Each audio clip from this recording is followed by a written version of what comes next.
It all started on an unusually hot Monday morning when I decided to finally close the old ranch gate for some long overdue maintenance.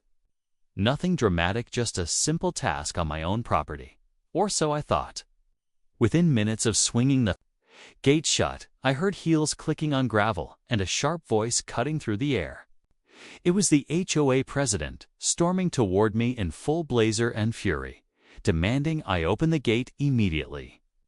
She claimed I was blocking community access, shouting something about violations and rules.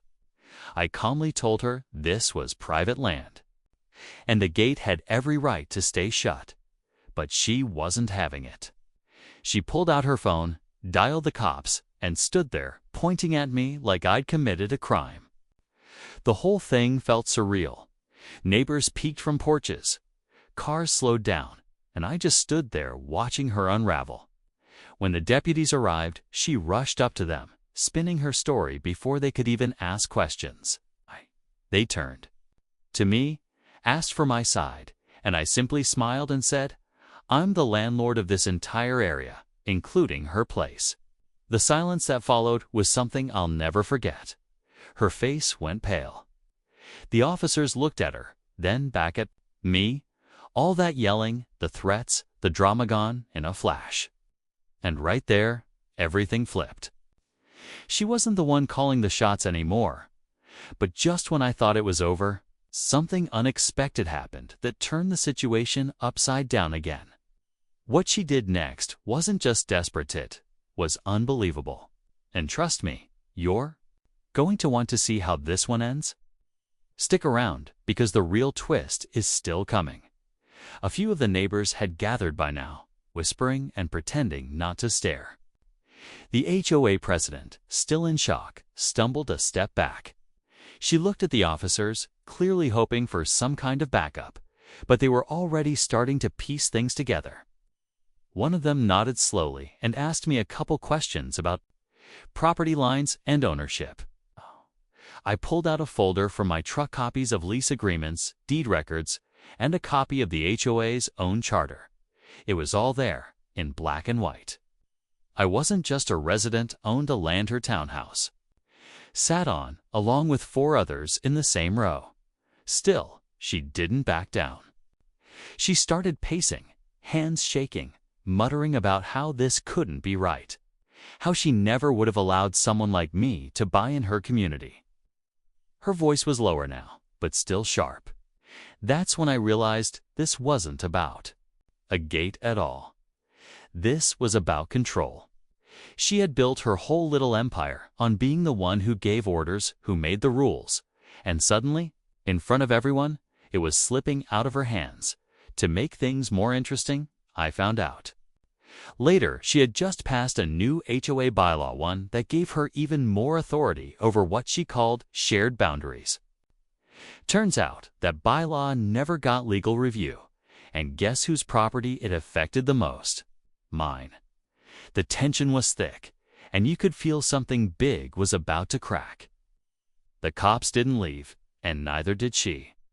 But instead of walking away, she made a phone call. Not to her lawyer, not to the HOA board, but to someone none of us expected. That one call changed everything. As she stepped away to take the call, I noticed the change in her tone. Gone was the loud, demanding HOA President. She was quieter now, more careful with her words. I couldn't hear everything, but the few phrases that slipped through, they know. He found out, and this could ruin me, were enough to make the hair on my neck stand up. Whoever was on the other end wasn't giving her comfort. Her face got even paler, and her eyes darted toward me like I had just unlocked a secret she thought was buried for good. The officers were still around, casually talking but watching closely. One of them asked me if she was always like this. I just shrugged and said, "She's made it her full-time job to harass everyone here until now." That's when another neighbor, Mr. Carter, quietly walked over and said, "You might have just done what none of us had the nerve to try." Turns out I wasn't her only target. Several neighbors had their own stories, sudden finds. Petty violations, even threats of legal action over things as small as mailbox colors or holiday lights. She had been ruling the community like a mini tyrant. The difference was, none of them knew she didn't actually own her home. I did, and that gate. It just happened to expose everything she tried so hard to control. Meanwhile, the person she called showed up in a black SUV. Sharp suit, sunglasses, the whole 9 yards. He didn't say a word, just handed her a folder and nodded toward me. She opened it, scanned the contents, and her hand started trembling. That's when I realized it wasn't just about property lines anymore. Something bigger was going on, something she never wanted me or anyone else to uncover. She clutched the folder like it was on fire, her eyes darting across the pages. I couldn't see what was inside, but her reaction said more than words ever could. She looked cornered. Whatever that man in the suit brought wasn't just a warning, it was a reality check. She turned away from me and started pacing near the gate, her heels digging into the dirt, mumbling something under her breath. The SUV guy stood silently, arms crossed, scanning the scene like he was waiting for something to happen. The crowd had grown. More neighbors stood at a distance now, whispering, taking photos. A few recording. The tension was thick enough to cut with a knife. One of the officers asked if everything was under control, but I didn't answer. I could feel something big was about to break. That's when Mr. Carter, the same neighbor who had spoken up earlier, stepped forward again, this time with a folder of his own. She tried to evict me over a garden gnome, he said, handing it to me. But while digging through my paperwork, I found this. I opened it up, copies of board meeting minutes, budget reports, and a few emails between HOA members. What caught my eye was a transaction labeled Maintenance Fund Transfer, with her signature all over it. Thousands of dollars rerounded for unspecified improvements. I looked up at her. She saw the file in my hands and froze. Her lips parted like she wanted to speak, but nothing came out. The crowd noticed. Phones were raised. Whispers turned to murmurs. This was no longer about a gate, or even about power. It was about truth. And right in that moment, with the entire neighborhood watching, she realized everything she built was about to collapse. Just as the tension hit its peak and everyone's eyes were locked on her, the man in the suit finally moved. He stepped forward, handed a second envelope to the officers, and said, "You're going to want to see this." One of the deputies opened it slowly while the other looked over his shoulder. Their expressions shifted, first confusion, then a glance at each other that said something wasn't right. I stepped in a little closer, trying to get a read on the situation, but before I could ask, the officer looked directly at me and said, "This changes things." My stomach sank. For a second, I thought maybe she had turned the tables. Maybe she had dug something up on me. But then the officer continued, "It's not about you. It's about her." He held up a copy of what looked like a forged property document. Same address, same lot, but the signature wasn't hers.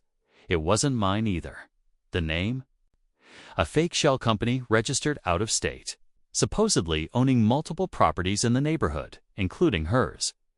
Now she looked terrified. Her eyes darted to the man in the suit, but he didn't even flinch. That's when it hit me. He wasn't on her side. He wasn't a lawyer or a friend. He was likely sent by someone way above her. Maybe a lender, maybe an investor, maybe even a federal investigator. The crowd went dead silent as the officer asked her, "Do you have any idea who actually owns your home?" She didn't answer. She just stood there, caught between everything she had pretended to control and a truth that was quickly crashing down around her. And then, from the back of the crowd, a voice I hadn't heard in years called out my name. The whole story took a turn no one saw coming. I turned toward the voice, my heart stopping for a moment. It was my uncle, Richard, the man who sold me the land years ago and then disappeared off the grid. No one had seen or heard from him since. He stepped forward, a worn-out hat in his hand, eyes scanning the scene before locking with mine. "Thought it was time I came back," he said calmly. "Looks like you uncovered what I couldn't." HOA President's face went white. "You," she whispered. Uncle Richard nodded. "She tried to buy me out years ago through that shell company," he said loud enough for the crowd to hear. "Only I knew something wasn't right, so I sold it to family instead. That shell company. It's been under investigation for fraud for years." The man in the suit finally spoke, confirming it all. He was with the State Property Fraud Division, working undercover to trace illegal HOA dealings and false ownership claims. The forged documents, the redirected HOA funds, the shady bylaw changes, it all traced back to her. She wasn't just bending rules, she was running a whole scam behind the scenes. The officers didn't need another word. They gently asked her to step aside while they made a few calls. She didn't fight. She didn't argue. She just stood there, quietly staring at the gate she had tried so hard to control. As things settled, neighbors started coming up to shake my hand, thanking me for standing up. But just when it all seemed wrapped up, my uncle leaned in and said, "That land you bought, it's worth 10 times what you paid now. And someone else is very interested in it." I looked at him, confused. "Who?" I asked. He smiled. "The person who's been watching all along from T." I raised an eyebrow at my uncle, still trying to process everything. From the inside, I asked again. He gave a slow nod, then glanced toward the crowd. That's when I noticed Mrs. Jenkins, the quiet neighbor who always kept to herself, slowly walking our way. She smiled, then said something I never expected. "I work in the county records office. I've been watching this mess unfold for years, but without proof, I couldn't say anything." She looked toward the gate, then back at me, "Until you closed that gate and she called the cops. No one ever pushed back hard enough to bring all this to light." Everything suddenly made sense. The folder my neighbor handed me. The state investigator showing up at just the right time. My uncle returning. They had all been waiting for the right moment, and my standoff at the gate sparked it. The HOA President eventually stepped down, and the board was restructured with actual homeowners this time. With her gone, the community slowly began to feel like a neighborhood again. Fines were reviewed, ridiculous rules rolled back, and people actually started talking to each other instead of living in fear of the next complaint. As for me, I kept the land. I fixed the gate, trimmed the fences, and even hosted a barbecue for the whole block a month later. Uncle Richard stayed a while, long enough to help me clean up the paperwork and catch up on lost time. Looking back, I didn't plan on changing anything. I just wanted to shut a gate and mind my own business. But sometimes, doing the right thing even, something small shakes up more than you expect. And if there's one thing I've learned, it's this. Never underestimate who's watching, or who's ready to stand with you when the time comes.